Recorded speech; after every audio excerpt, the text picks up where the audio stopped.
Let's take a quick look at one of the websites I've included on your HyperDoc.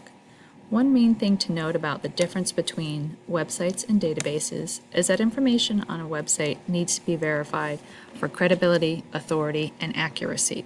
Another main difference is that websites traditionally do not provide you with a pre-formatted citation, meaning you'll have to do a little extra legwork on this one to create your own.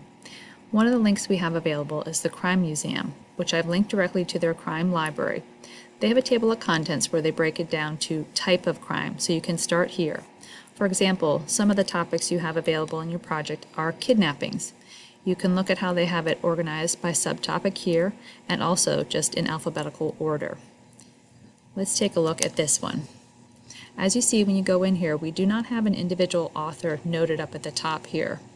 We can do a quick preview of the article and go to the bottom to see if there is any additional information about an author, and there is none. This means you will have to build the citation by yourself in Noodle Tools. So let's take a look at how that's done. We're back to needing to create a new source, and this time we found this information located on a website. What is this information? It's pretty straightforward. It's a web page. How do we know that? Let's go back to the source itself.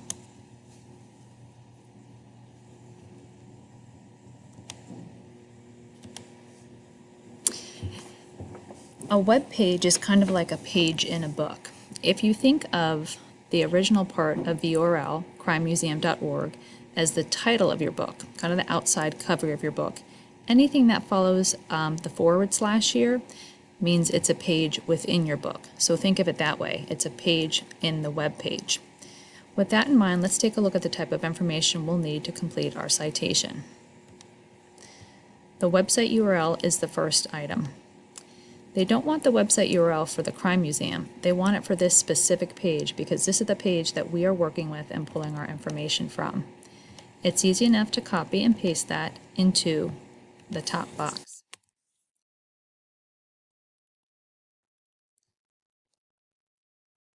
Let's take a look and see if we can find a publishing date. Again, that's something that's usually going to be included at the very top of the article or the very bottom of the article. We do not have that information, so we just simply need to move on to the next piece of information they're requesting in the citation. That's the most recent date of access, and it's always going to be the easiest one to find. Date of access is simply a fancy way of saying, when did you look at it? And for us, that's today. All we have to do is click the blue Today button. Let's take a look at the next piece of information we need to complete our citation. Now they are asking for the contributor to the information on the web page we're looking at. Remember, the web page is different than the website. Contributors can play different roles, including the author, the editor, or the translator. Let's go back to our source. We've looked over it a couple times, and this particular web page does not provide us with an individual author.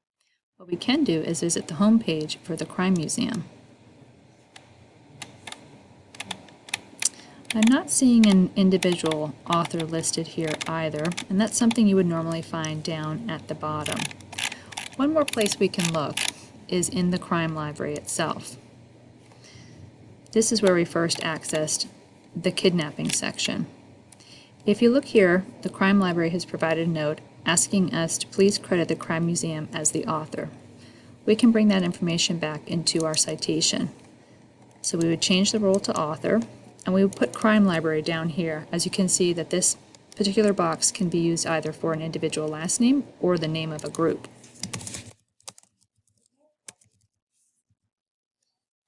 They'd also like to know the name of the individual web page or article from that web page. Let's go back to the Lindenberg case.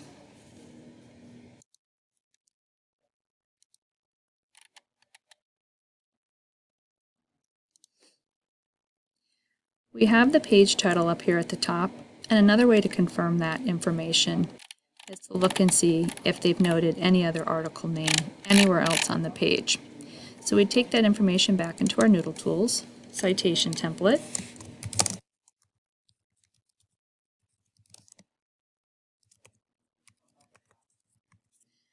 This red line is alerting me that I may have a misspelling, so let's take a look back here. Lindbergh. I added an extra N there. Let's take a look at the name of the website itself. The best way to find that is to always visit the home page for the website itself. Not the web page, but the home page of the website. And a little trick you can do is to hover over the home page tab, and what it's telling us is that the name of this is the Crime Museum. Not crimemuseum.org, that's a URL. They just want the name of the website. So let's bring that back into Noodle Tools.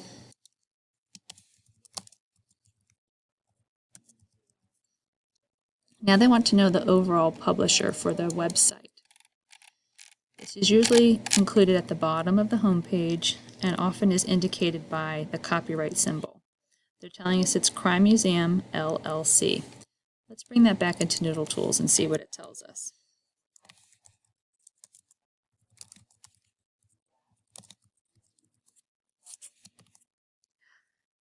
That triggered a little alert from Noodle Tools, letting us know that you don't need to include initials after the name of the group. One more piece of information is who contributed to the site as a whole. They have the option for an editor. We've already visited the home page and even the web page to determine that there is no one individually credited for this website. Moving through the annotation section, we won't be including that in this particular works cited, so we can go ahead and save our web page citation and add it to our existing database citation.